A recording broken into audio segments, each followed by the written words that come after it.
میرے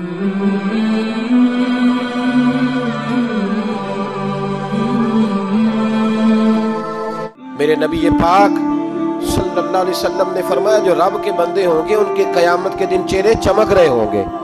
تو یا رسول اللہ صلی اللہ علیہ وسلم اس کے علاوہ بھی کچھ بندے ہیں؟ فرمایا لعن عبد الدنیا وعبد الدرہم. فرمایا کچھ دنیا کے بندے ہیں، کچھ درہم کے بندے ہیں. ترجمہ یوں کر لو کچھ ڈالروں کے بندے ہیں. یہ حدیث مشکات میں موجود ہے. ڈالر کے، ریال کے، لاکھ کے، کروڑ کے بندے. حضور وہ کون ہے؟ فرمایا لعن عبد الدنیا وعبد الدرہم.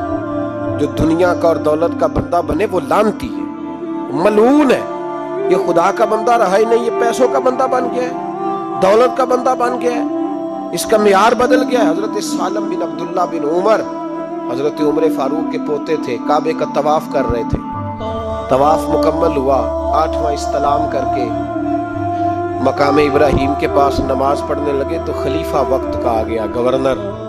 السلام علیکم کے بعد اس نے فوراً بات چھیڑی، کہنے لگا حضور کوئی حکم ہو تو بتائیے گا.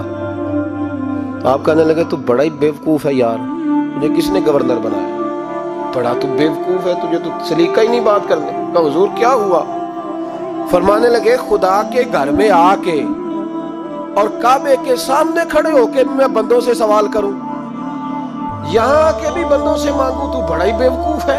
سامنے اس کا گھر ہے، سامنے اس کا گھر ہے بیت اللہ اور حجر اسود اور مقام ابراہیم اور مقام ملتزم، اور یہاں بھی میں بندوں سے مانگوں.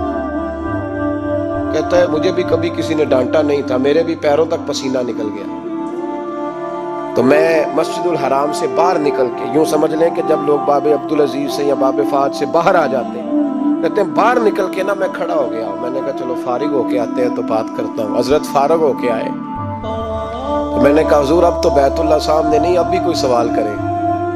تو فرمانے لگے اچھا ضروری ہے؟ کہا حضور ضروری ہے. تو فرمانے لگے چل پہلے بتا تجھ سے دین مانگوں کہ دنیا مانگوں، بول. تو کہنے لگا حضور میرے پاس تو دنیا ہی ہے، دین تو آپ کے پاس ہے.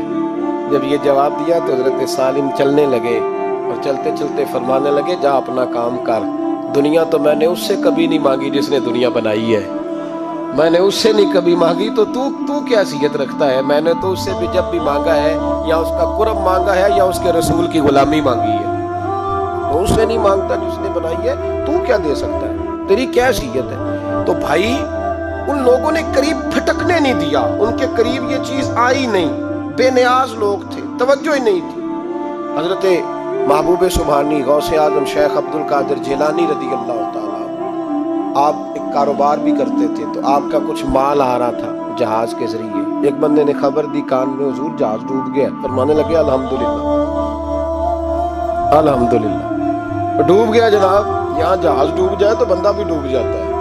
کہتے ہیں صاحب انتقال کر گئے، 10 لاکھ کا نقصان ہو گیا، مال ڈوب گیا پورا جہاز ہی. فرمایا الحمدللہ، اور تم نے جلدی کی خبر دینے میں میں سبق پڑھا رہا تھا، کیوں مجھے دخل اندازی دی تم نے میرے کام میں، کیوں دخل اندازی کی؟ سب الحمدللہ.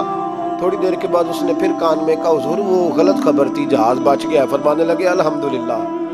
پھر شاگردوں سے کہنے لگے میرا چہرہ دیکھ رہے تھے پہلی خبر کے بعد بھی، اس خبر کے بعد بھی؟ کہ حضور دیکھ رہے تھے. فرمایا کوئی تبدیلی تو نہیں آئی؟